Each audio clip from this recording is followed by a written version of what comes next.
प्रिय विद्यार्थियों नमस्कार। मैं अनिल कुमार यादव, सहायक आचार्य राजनीति विज्ञान, राजकीय कन्या महाविद्यालय बहरोड। विद्यार्थियों, यूट्यूब चैनल के इस वीडियो में आपका हार्दिक स्वागत और अभिनंदन।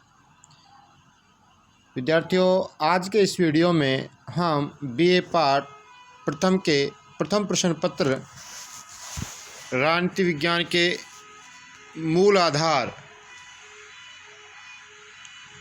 के अंतर्गत टॉपिक है राजनीति विज्ञान का अर्थ और परिभाषा आधुनिक दृष्टिकोण के अनुसार। विद्यार्थियों, पिछले वीडियो में हमने आपको राजनीति विज्ञान का अर्थ और परिभाषा परंपरागत दृष्टिकोण के अनुसार स्पष्ट किया था। आज के इस वीडियो में आधुनिक दृष्टिकोण के अंतर्गत राजनीति विज्ञान का अर्थ और परिभाषा पर चर्चा करेंगे। विद्यार्थियों, जहां परंपरागत दृष्टिकोण के अंतर्गत राजनीति विज्ञान का अर्थ और परिभाषा राज्य सरकार और राज्य सरकार प्लस व्यक्ति के अध्ययन के रूप में देखा था, वो एक संकुचित दृष्टिकोण था। इसी कमी को दूर करने के लिए आधुनिक दृष्टिकोण के अंतर्गत राजनीति विज्ञान के अर्थ और परिभाषा को आज हम स्पष्ट करेंगे। व्यवहारवाद के बाद विद्यार्थियों मुख्य रूप में यह दृष्टिकोण अधिक विकसित हुआ। 20वीं सदी के प्रारंभ में राजनीति विज्ञान के विचारकों में राजनीति विज्ञान को समकालीन स्थिति से असंतोष उत्पन्न हुआ। तो 20वीं सदी के जो प्रारंभ में राजनीति विज्ञान के विचारकों में राजनीति विज्ञान की समकालीन स्थिति से असंतोष उत्पन्न हुआ, जिसके फलस्वरूप राजनीति शास्त्र की प्रकृति में आमूलचूल परिवर्तन हुआ। आधुनिक दृष्टिकोण के समर्थकों ने अपने अपने दृष्टि से राजनीति विज्ञान को परिभाषित किया, जिसमें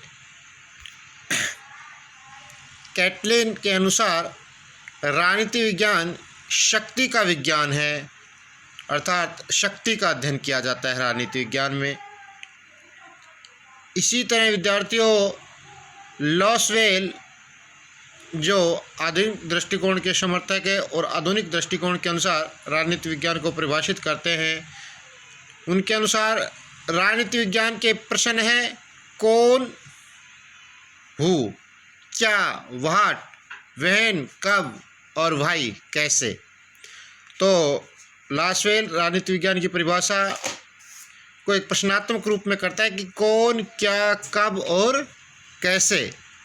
इसी तरह विद्यार्थियों रॉबसन ने राजनीति विज्ञान को परिभाषित किया और रॉबसन के अनुसार राजनीति विज्ञान को समाज में शक्ति का अध्ययन कहता है। इसी तरह विद्यार्थियों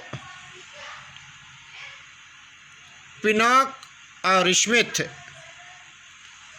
के अनुसार राजनीति विज्ञान किसी भी समाज में उन सभी शक्तियों, संस्थाओं एवं ढांचों से संबंधित है जिन्हें उस समाज में सुव्यवस्था की स्थापना एवं संधारण,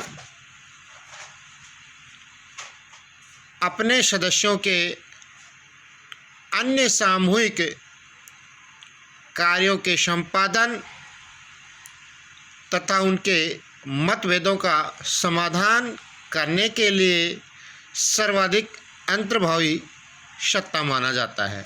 तो विद्यार्थियों पिनॉक और स्मिथ ने जिस तरीके से राजनीति विज्ञान को परिभाषित किया, उसमें उन्होंने उन्होंने बताया कि राजनीतिज्ञान किसी भी समाज में उन सभी शक्तियों, संस्थाओं एवं ढांचों से संबंधित हैं जिन्हें उस समय समाज में सुव्यवस्था की स्थापना एवं संधारण, अपने सदस्यों के अन्य सामूहिक कार्यों के संपादन तथा उनके मतभेदों का संधारण करने के लिए सर्वाधिक अंतर्भावी सत्ता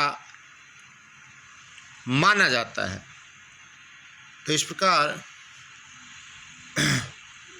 विभिन्न विचारकों ने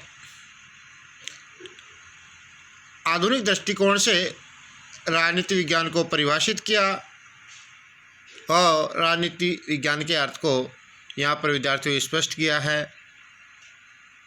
विद्यार्थियों, राजनीति विज्ञान के परंपरावादी स्वरूप में अब परिवर्तन होता जा रहा है।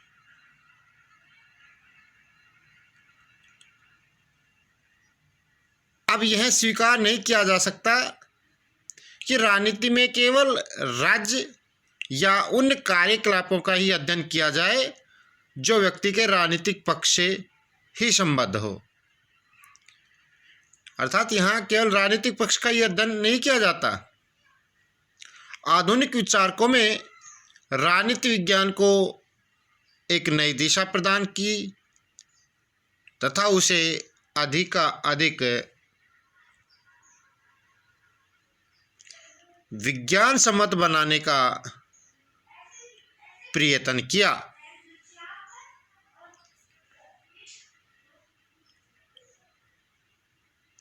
राजनीति विज्ञान को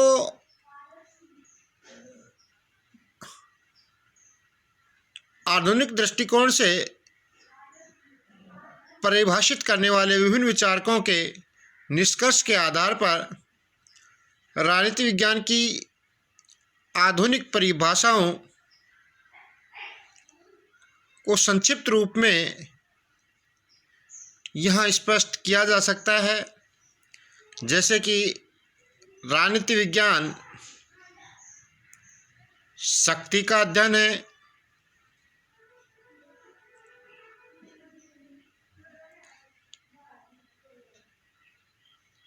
राजनीति विज्ञान मानव क्रियाओं का अध्ययन है,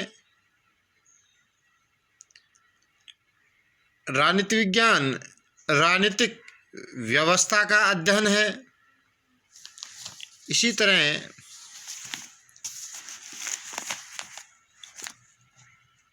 राजनीति विज्ञान निर्णय प्रक्रिया का अध्ययन है।